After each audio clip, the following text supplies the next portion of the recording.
Hello everybody, this is Vikas. And this is Sneha. Welcome back to our channel Snevika Bloodhouse. Today we are going to help you to plan your travel to one of the most romantic cities in the world, which is known for its bridges, beautiful houses, and it's an island still connected to the mainland. Once upon a time, this city used to be one of the centerpiece of international maritime trade. And And there are a number of romantic movies which are shot in this city. yeah, and because of this, it's in almost everyone's bucket list to visit this place.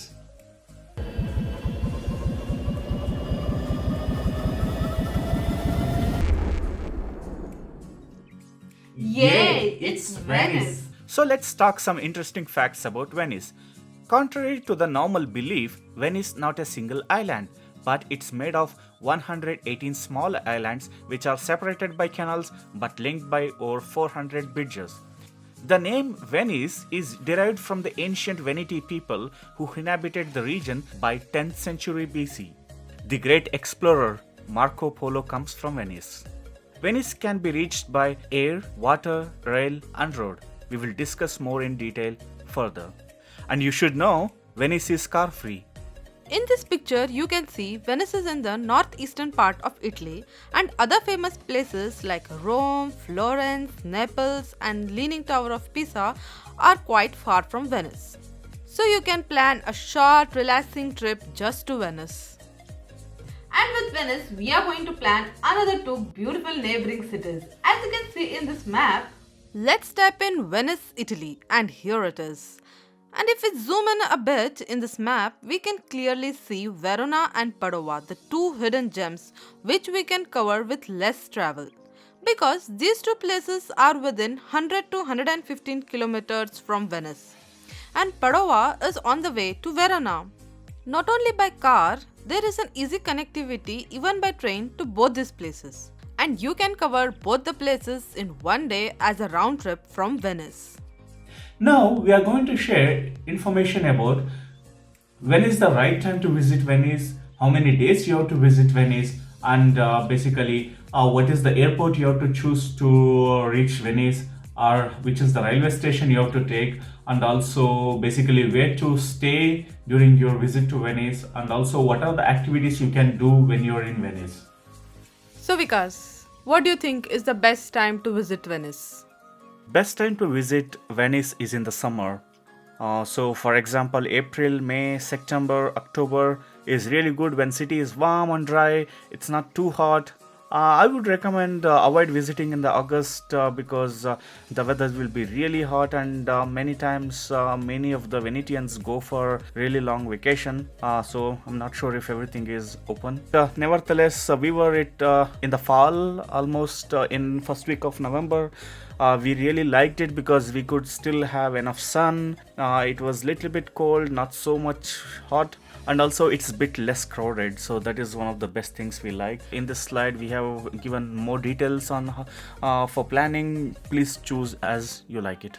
So Sneha, how many days do you think would be enough to cover Venice and surrounding areas? I think we need at least one day for Venice sightseeing because Venice as an island is very small, so you can cover all the important places by walking in a day.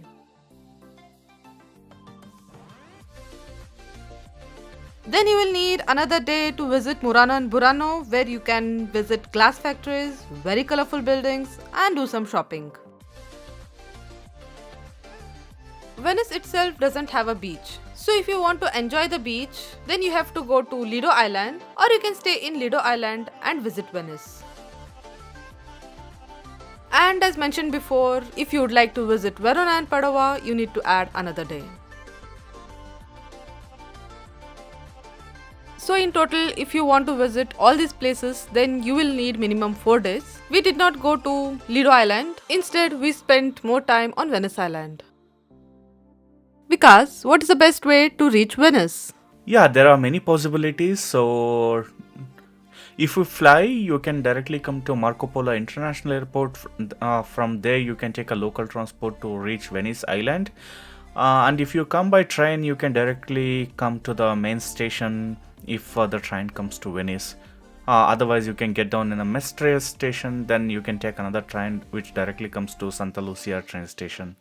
And of course, there are a lot of water taxis and local transport, which makes your life much easier.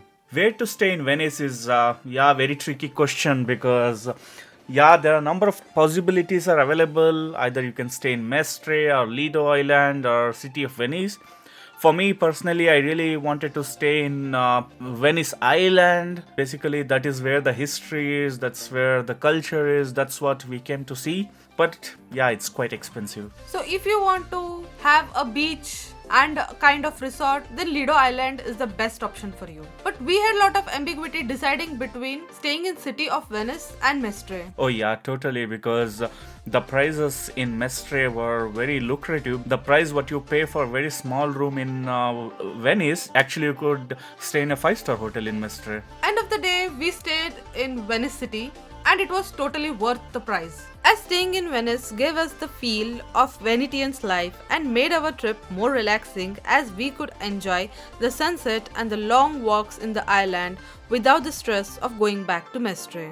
Few things we need to consider while booking hotel in Venice is, it was very surprising for us that all the hotel rooms in Venice by default do not have attached bathroom. So carefully check if the room you choose has mentioned private bathroom or it is mentioned as shared bathroom.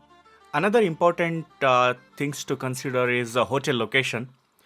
So we would recommend you to choose somewhere near the water bus stations. It will cover most of the places in Venice by public transport. It's easy, and as we said before, Venice is totally car free. If your hotel is somewhere in the remote part of the Venice, then you have to carry your luggage all the way through the bridges. Otherwise, you have to pay a lot of money for private water taxis.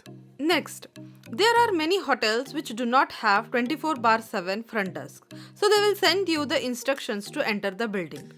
In our hotel, they sent us the pin to enter or open the hotel main door and left the room keys at the reception. If there is something like this, then please make sure to save the pin offline or note it down because we face some internet issues on island. Another thing you need to know before going to Venice is this Acqua Alta. So this is a phenomena by which Venice is flooded temporarily various times a year when Adriatic Sea tide rises. It's happening from Middle Ages, and for Venetians this is very common. Area in which Piazza San Marco is there, which is the lowest point in Venice. So normally this is where the flood starts. So just make sure your hotel is a bit away from there, and it's a bit highest point in Venice. Then it should work okay.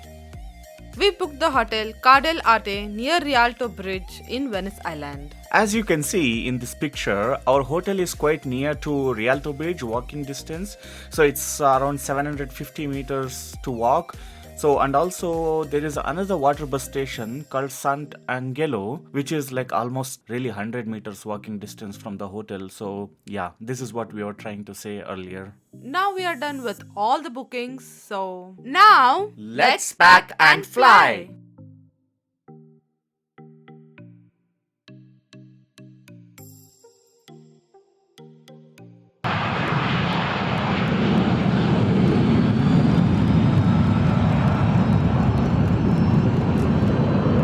We really hope that this video helps you in planning your visit to Venice.